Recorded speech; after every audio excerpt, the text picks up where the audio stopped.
저는 원래 연말정산하면 170만원씩 눈물을 흘리며 뱉어내던 직장인이었습니다. 뭘 정산하는 걸까요? 바로 개인별로 이 구간에 따라서 조금 더 집중해야 할 부분이 다릅니다. 소득 구간이 올라갈 것 같은데 에이 세금 많이 내겠네 하시는 분들, 안녕하세요. 부자습관은 레빗햇빗입니다. 이번 영상에서는 13월의 월급이자 13월의 폭탄이라고도 불리는 양날의 검, 연말정산에 대해서 준비해봤습니다. 썸네일에서 보고 들어오셨듯이 저는 원래 연말정산하면 170만원씩 눈물을 흘리며 뱉어내던 직장인이었습니다. 근데 아무리 생각해도 좀 아까운 거예요. 회사에서 찍히는 세전 월급 대비해서 월급 받을 때 안 그래도 세금을 많이 떼고 받아서 앞자리가 달라지는데 여기서 덜 냈다고 2월에 몇백만 원을 또 걷어가니까 좀 아까운 마음이 들더라고요. 그래서 23년도에는 내가 연말정산의 구조를 좀 파악하고 대비를 제대로 해봐야겠다라고 마음을 먹고 이것저것 알아보면서 아, 이런 제도들이 있구나 라는 것들을 알게 되어서 여러분들께도 공유드리려고 이렇게 영상으로 만들어 봤습니다. 사회초년생이라서 연말정산을 이제 처음 준비해야 하는 분들, 그동안 너무 많이 뱉어내서 대비를 좀 해두고 싶으신 분들, 세제 혜택을 받을 수 있는 소득 구간을 넘어서 많은 혜택을 챙기지 못하고 계셨던 분들, 이런 분들 모두 이번 영상 주목해주세요. 여러분들의 상황별, 소득별로 추천 방법이 따로 있으니까 끝까지 시청하시고 24년도에는 여러분들의 상황에 맞게 연말정산 제대로 준비해보자고요.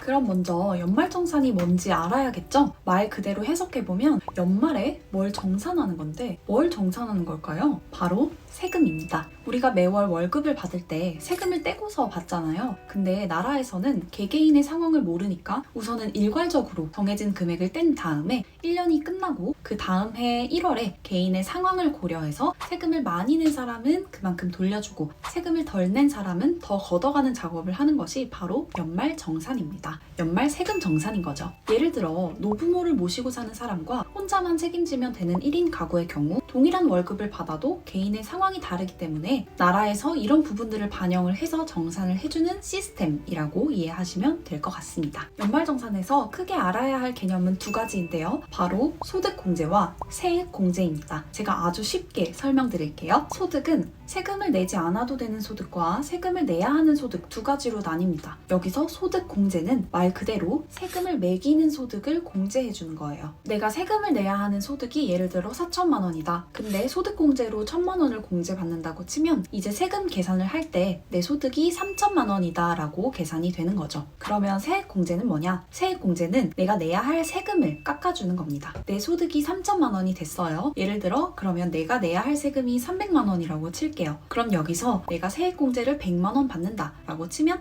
내야 할 세금이 200만 원으로 줄어드는 거죠. 다시 정리를 하면 소득공제는 내 소득 자체를 줄여주는 것, 소득을 줄이면 그만큼 세금이 줄겠죠. 그리고 세액공제는 내가 내야 할 세금에서 깎아주는 것입니다. 이제 차이를 아시겠죠? 그러면 이 정산 시스템이 어떤 식으로 되어 있냐를 먼저 알아야겠죠. 자동으로 빠지는 거 제외하고 우리가 꼭 알아야 할 부분만 말씀드릴게요. 연간 근로소득에서 식비 같은 비과세 소득을 빼면 총 급여액이 나오는데요. 모든 소득 수준의 기준은 이 총 급여액 기준이니까 알아두시면 좋고, 그 다음에 총 급여액 구간에 따라서 근로소득 공제가 자동으로 빠지고 근로소득 금액이 남습니다. 그러면 이 근로소득 금액에서 소득 공제를 우리가 잘 챙겨서 받은 다음 나오는 최종 소득을 과세표준이라고 부릅니다. 그럼 세금은 이 과세표준 금액을 기준으로 매겨지는데요. 이 표를 기준으로 과세표준 구간에 따라서 세율이 매겨지고 산출세액이 결정됩니다. 여기서 많이 헷갈리시는 부분은 예를 들어 내 연봉이 3천만 원이다 라고 하면 3천만 원 구간에 해당하는 15%가 곱해진다 라고 생각하시는 분들이 많은데요. 3천 곱하기 15%가 아니라 1,400만 원까지는 6%가 적용되고 1,400만 원을 초과하는 1,600만 원에 대해서 15%가 곱해지는 겁니다. 헷갈리셨던 분들은 이번에 확실하게 이 부분 잡고 가시면 될 것 같습니다. 네, 그렇게 결정된 우리의 산출세액에서 또 세액 공제 항목을 잘 적용시키면 최종적으로 내야 하는 결정세액이 나옵니다. 그래서 우리가 1년 동안 이 결정세액보다 돈을 많이 냈다 하면 돌려받는 것이고요.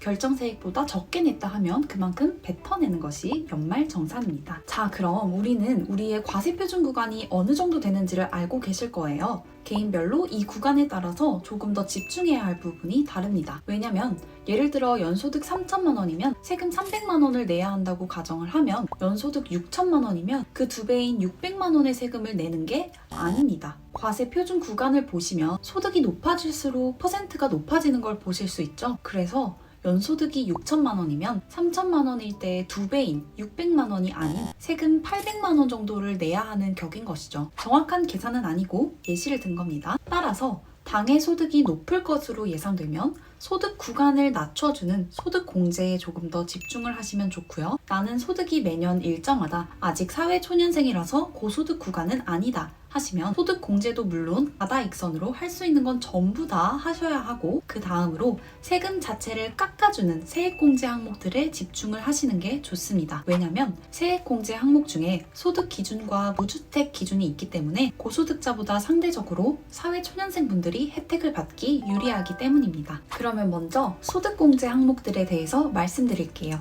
1번 인적공제. 공제 요건을 참고하셔서 부양가족을 꼭 체크하고 등록할 수 있는 사람들은 모두 꼭 등록을 하셔야 합니다. 부모님이 아직 나이 요건이 안 된다 하시면 할머니, 할아버지, 형제, 자매까지도 가능하니까 등록하시는 걸 정말 추천드립니다. 등록만 하면 공제가 되는 거기 때문에 등록을 안 할 이유가 없습니다. 단, 친척들과 중복은 안 되니까 먼저 등록한 사람이 있는지 잘 알아보고 등록하시면 되고요. 저 같은 경우는 만 20세 이하인 동생도 등록을 해서 150만 원의 인적공제를 받을 수 있었답니다. 2번, 청약통장 공제. 연간 240만 원 한도 납입 금액의 40%까지 공제를 받을 수 있습니다. 20만 원씩 1년 납입하시면 240만 원 한도가 되잖아요. 이 한도의 40%인 96만 원의 소득 공제를 받을 수 있는 겁니다. 이건 총 급여액 7천만 원 이하 무주택자만 해당되니까 참고하시고요. 사회초년생분들은 청약저축 정말 꼭 하시는 걸 추천드립니다. 올해 2월부터는 또 강력한 청약통장이 출시되죠. 청년주택드림 청약통장인데요. 혜택이 너무 좋아서 조건 되시는 분들은 무조건 가입하시는 걸 강추드립니다. 이건 연봉과 나이 제한이 있어서 연봉이 높아지기 이전에 꼭 들어두셔야 합니다. 특정 시기를 놓치면 다시 기회는 오지 않으니까 해당하실 때 얼른 들어두시는 걸 추천드립니다. 기존 청약통장을 해지하실 필요 없이 전환이 가능하니까 은행을 통해서 전환 신청하시면 될 것 같습니다. 3번